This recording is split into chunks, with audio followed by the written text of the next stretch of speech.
그러면 이제 김건희 여사 문제 조금 넘어서 이제 그 최근에 이제 그 대통령실의 이제 경호 의전 문제를 좀 한번 짚어보도록 하겠습니다. 최근에 이제 그 부산에서 그 저기 뭐야 그 저 일광횟집에서 누가 이제 사진을 일반인이 그 사진을 찍어가지고 그 회식을 하고 대통령이 나와가지고 참모들 도열해 있는 사진을 찍어서 사실은 올렸어요. 네. 저는 제가 볼 때 이건 상당히 심각한 문제거든요. 왜냐하면 그게 만약에 핸드폰이나 카메라가 아니고 총이었으면 어떻게 됐겠습니까? 네. 근데 지금 그 문제가 그냥 위야무야 덮이더라고요. 그냥 네. 뭐 야당만 뭐 요란하게 떠들더니 그냥 뭐 슬그머니 넘어가요. 경호실에 뭐 문책 뭐 이런 얘기도 안 나오고. 그러니까 그 일광횟집의 사진이 유출돼서 밤사이에 정말 삽시간에 번졌습니다. 예. 국민들이 보기에 처음에 자세히 들여다보지 않으면 예. 미안하지만 조폭들 회식하고 쫙 서 있고 조폭 대장이 나와서 악수하고 나오는 것 같은 사진인데 자세히 보니까 그게 대통령이더라. 예. 경호처 책임자. 예. 문책해야 되는 전 문제라고 생각합니다. 이걸 그냥 넘어간다고 하는 게 도저히 이해가 되지 않는데. 대통령 신변에 문제가 생길 수도 있는 거죠. 그렇습니다. 예. 예. 도저히 이해가 안 되는데 미국이나 예. 유럽도 마찬가지고 경호의 기본인데요. 대통령 차는 사실은 정차하지 않습니다. 왜냐하면 정차하면 표적이거든요. 그렇죠. 그리고 특히 트럼프 대통령, 미국처럼 총기 소지가 자유로운 나라에서는 트럼프 대통령은 정차한 차에서 그냥 내리지 않아요. 예. 위에 휘장이 있어서 예. 정차한 대통령 차를 보지 못하게 합니다. 아. 그래야 표적이 안 될 수 있으니까. 되니까. 제가 그런 장면도 한번 목격을 했습니다. 예. 첫 번째 트럼프 대통령이 방한을 했을 때, 예. 그 용산 미군 기지에 트럼프 대통령이 와서 미군들과 우리 대통령하고 같이 이렇게 점심 식사를 한 적이 있습니다. 예. 통역병이 예, 가운데 맞습니다. 앉아 있다가 예. 그런 유명한 사진이 있는데 그때도 트럼프 대통령의 차는 휘장 안으로 들어왔어요. 아, 휘장 안으로. 미군 부대인데도 그랬어요.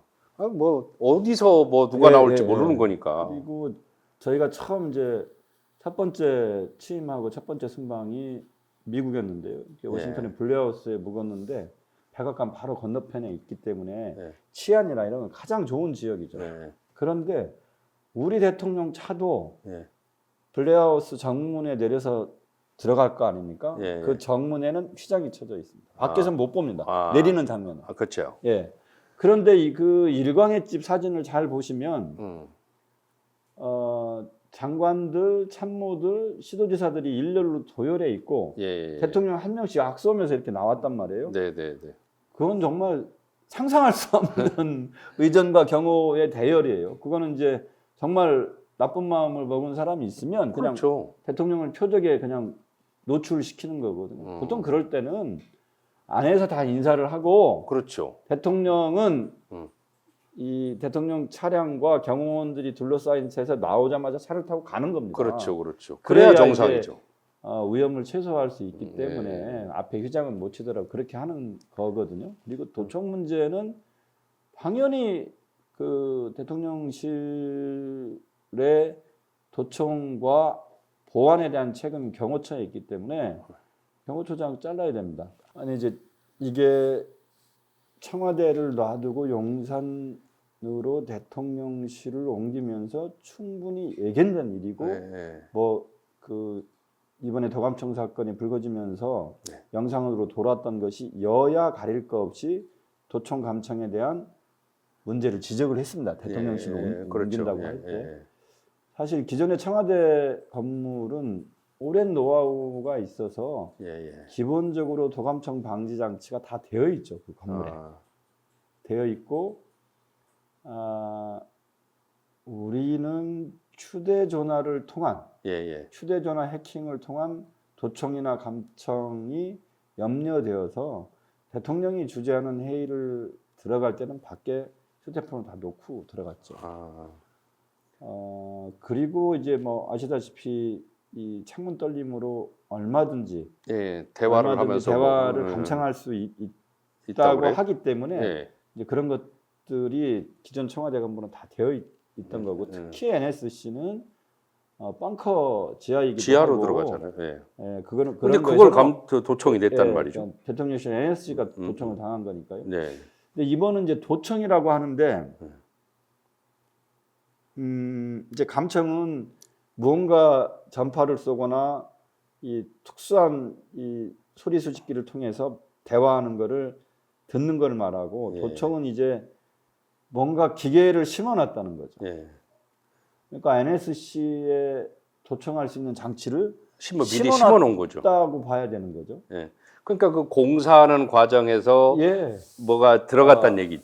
그렇죠. 그래서 그때 이제 그 대통령실로 이전하면서 대통령실 NSC 내부에 인테리어 한 업체에 대한 의혹이 여러 가지가 제기됐었잖아요. 사실은 그 수주 실적이 거의 없고 기사 2명밖에 없고 뭐 이런 업체들이 했는데 그런 부분이 경호처에서 철저하게 걸러진 건지 걸러지지 않았기 때문에 도청을 했을 거고 그런 엄청난 사건이 생겼는데 모르겠습니다. 유출된 문서가 NSC 건데 윤석열 대통령이나 김건희 여사가 도청되지 않았다는 보장이 있습니까? 그건 제가 볼 때도 아무도 보장 못하죠. 대통령이 주재하는 주요 회의가 도청되지 않았다는 보장이 있습니까? 없어요. 그러면 일단 이건 저는 이번 정상회담에서도 당연히 얘기가 돼야죠. 우리 대통령께서 말씀을 못 하셨는데 즉각적으로 경호처의 책임자를 경질하고 미국에는 항의를 하고 대통령실이 이제는 도청되지 않는다, 감청되지 않는다, 안전하다 이걸 이제 국민들한테 알려야 되는데 이제 그런 과정이 지금 없죠. 그러니 쳐다보는 국민들은 너무나 불안한 거죠. 어쨌든요. 위험천만한 경우를 하고 있는 겁니다. 그러니까 이 일광의 집의 도열 같은 경우는 일단 대통령의 격에 맞지 않고 안 맞고 그다음에 대통령의 신변 안전에 위협이 될 만한 그 의전 프로토콜을 짰고 그거에 경호처가 맞춘 거고요. 그리고 도청 감청 문제와 관련해서 아무런 책임자 문책이 없다는 것은 정말 심각한 상황이 계속되고 있고 국민들이 불안한 지금 대통령실을 봐야만 하는 거죠. 일광횟집 회식이 비공식 행사하지 않습니까? 그렇죠. 물론 뭐 시민들을 만나서 촬영을 할 수도 있지만 대통령실에서 그 모습을 보여주기 싫었을 거 아닙니까? 그렇죠. 그게 그건 다 보여줘서는 안 되죠. 또. 노출되면서 조폭 두목 같은 대통령과 조폭의 부하들 같은 장관과 시도지사 참모들을 그렇게 세워놓고 하는 것들을 노출된 거는 좀 심각한 문제라고 봐요. 자, 이제 시간이 어느 정도 됐습니다. 좀 마지막으로 이건 좀 꼭 제가 여쭤보고 싶었어요. 이게 하도 이제 그 이쪽 보수 진영에서 뭐 이렇게 보면은 뭐 김정숙 여사가 대통령 전용기를 혼자 타고 인도 타지말에 가서 여행 다녔다. 네네. 또 G20대 스페인 가서 쇼핑했다. 제가 이제 요 말씀을 약간의 배경 설명이 좀 필요합니다. 그러니까 외교 전반에 관해서 저희 문재인 정부에서는 신북방위원회와 대통령 직속으로 신남방위원회라는 게 있었습니다. 그리고 대통령께서 공식적인 자리에서도 한 2차례 그 말씀하셨어요. 뭐냐면 대한민국은 이제 4강 외교의 틀에서 벗어날 때가 됐다. 그러니까 미국, 일본, 중국, 러시아. 우리가 사드 배치하고 중국이 갑자기 관광객 끊어버리고 여러 가지 경제적 보이지 않는 경제적 이 제재 비슷한 게 있었지 않습니까? 그리고 강제징용 문제로 우리가 대법원 판결이 난 이후에 일본에서 구체적으로 우리한테 경제 제재를 가했지 않습니까? 그런데 이 4강의 틀 안에서 외교를 계속하면 우리 경제에도 심각한 문제가 생기고 대한민국 뻗어나간 문제가 된다. 너무나 당연하지 않습니까? 인도가 공식적으로 지난달에 중국보다 인구가 많아졌죠. 16억 됐고 아세안 국가를 전체를 다 순방을 하셨어요. 그리고 부산에서 한 아세안 특별 정상방을 해서 아세안 국가 정상들을 다 부산에 모신 적이 있습니다. 동방 경제 포럼 이제 푸틴이 러시아의 동방을 네. 발전시키기 위해서 왜냐하면 거기에 천연가스나 자원이나 이런 것들이 많이 있는데 네, 네. 상대적으로 모스크바 쪽만 발전돼 있고 러시아의 이 동쪽이 발전되지 않았기 때문에 그것도 정상급 회담입니다. 아베도 가고 우리 대통령도 가시고 몽골 대통령도 오고 그렇게 했죠. 그래서 북방과 남방에 예. 인구도 많고 여전히 발전하는 국가들과의 교역을 확대해야 된다. 예. 이게 대통령이 여러 차례 반복적으로 말한 거고 그걸 위해서 많은 실천을 했습니다. 인도가 인구가 제일 많고 네. 그 아세안에서 인도네시아가 2억 5천이 넘습니다. 네, 네. 베트남 1억, 필리핀 1억 네. 합치면 6억 5천이 되고 아직도 6 내지 7%의 고도 성장을 하고 있는 네. 국가들이 아세안 국가죠. 그리고 천연자원이나 북방 외교를 생각하면 네. 러시아나 카자흐스탄, 우즈베키스탄, 투르크메니스탄, 키르기스탄 이런 이제 중앙아시아 국가들은 뭐 그 중요성을 말할 필요도 없는 거죠. 네. 그래서 직접 대통령 직속위원회를 두고 네. 그 나라들과의 외교에 정성을 쏟았던 거죠. 네. 2018년 7월에 이제 인도를 국빈 방문을 하셨어요. 예. 그때 이제 부속실장으로 같이 모시고 갔었는데, 예.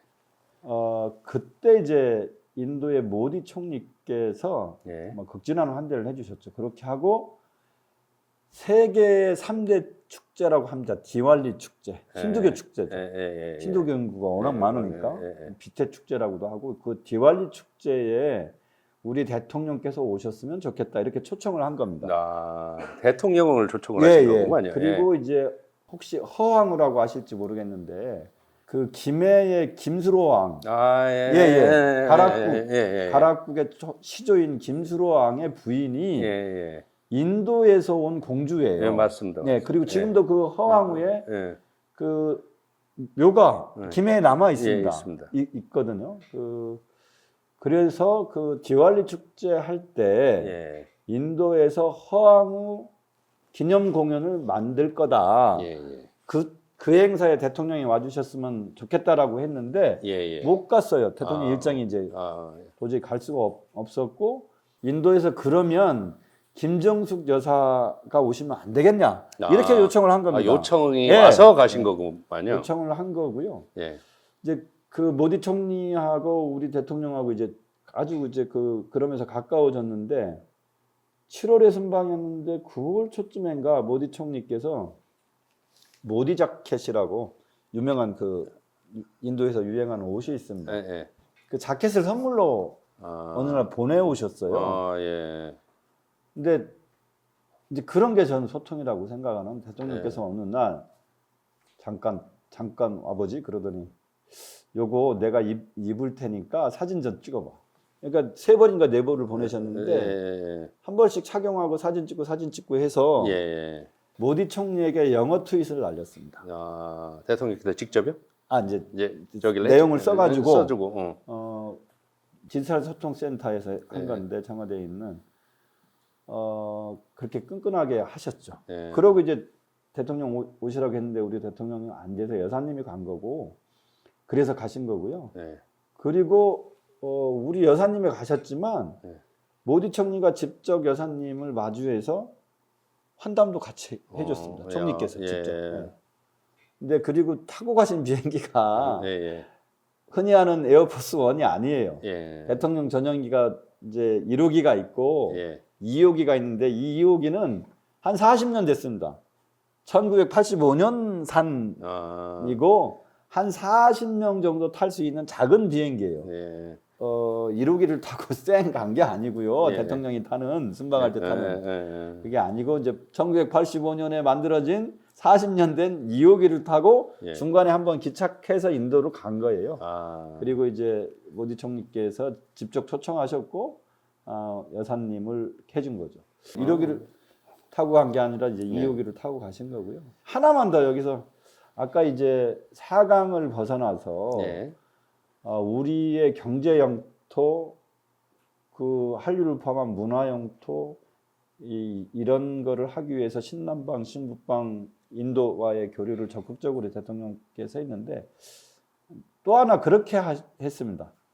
예를 들면 이제 의전비서관 할 때 부속시장 할 때 그런 이야기를 몇 번씩 하셨는데 우리가 흔히 말하는 선진국 힘세고 잘 나가는 나라한테만 잘해줄 생각하지 마라. 똑같이 정상들에 대해서 예. 예우를 해야 된다. 예. 우리도 한때 어려운 나라였던 거.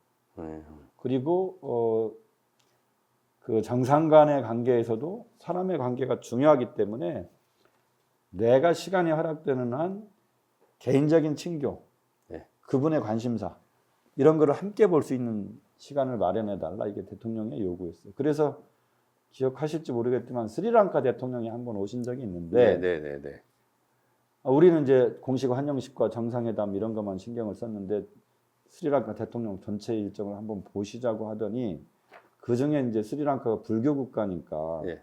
조계사를 방문하는 일정이 있었어요. 예. 그러니까 이때 내가 시간이 어떻게 되지?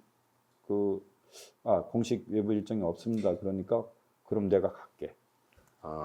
대통령이 지시해서 가신 거예요. 그래서 스리랑카 불교의 국가의 대통령이 한국에 와서 조계종을 방문하는데 내가 같이 가면 훨씬 더 따뜻한 환대 아니겠는가 이런 의미인 거죠. 그러니까 우즈베키스탄 대통령이 왔을 때도 나중에 이제 모디 총리나 우즈베키스탄 대통령은 형님이라고 그랬죠.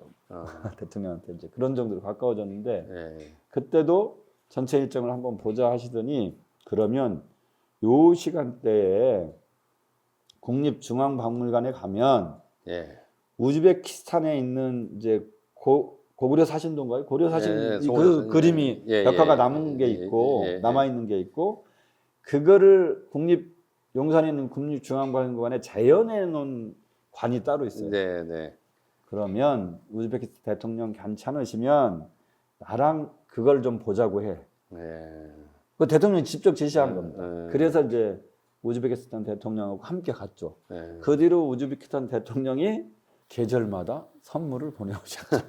근데 이제 그렇게 그게 사실 했죠. 외교인데 네, 그게 외교죠. 그리고 이제 대한민국이 이제 선진국이 됐고 경제력도 커졌고 국방력도 커졌고 한류는 전 세계를 휩쓸고 있고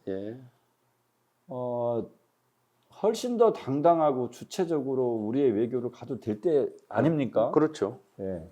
사강에 얽매일 필요 없는 거고요. 국익을 위해서라면 주대 있게 외교를 해야죠. 해야 되는데 지금 그렇지 않아서. 좋겠습니다. 자, 오늘 오랜 시간 고맙습니다. 자, 사실은 국민들은 윤석열 전 검찰총장을 대통령으로 뽑았지 김건희 여사를 대통령으로 뽑은 게 아니거든요. 더 이상 선 넘지 않으셨으면 좋겠습니다. 속된 말로 이제 나댄다는 말까지 들을 정도로 광폭 행보를 하는 것은 선거 당시 했던 약속과도 맞지 않습니다. 더 이상 국민들의 눈을 피곤하게 하지 않았으면 좋겠습니다.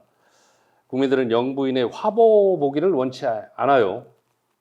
더 이상 나대시지 않았으면 좋겠습니다. 오늘 그 의전 전문가이신 우리 조한기 위원장 모시고 좀 자세한 얘기 들었습니다. 오늘 긴 시간 고맙습니다. 고맙습니다.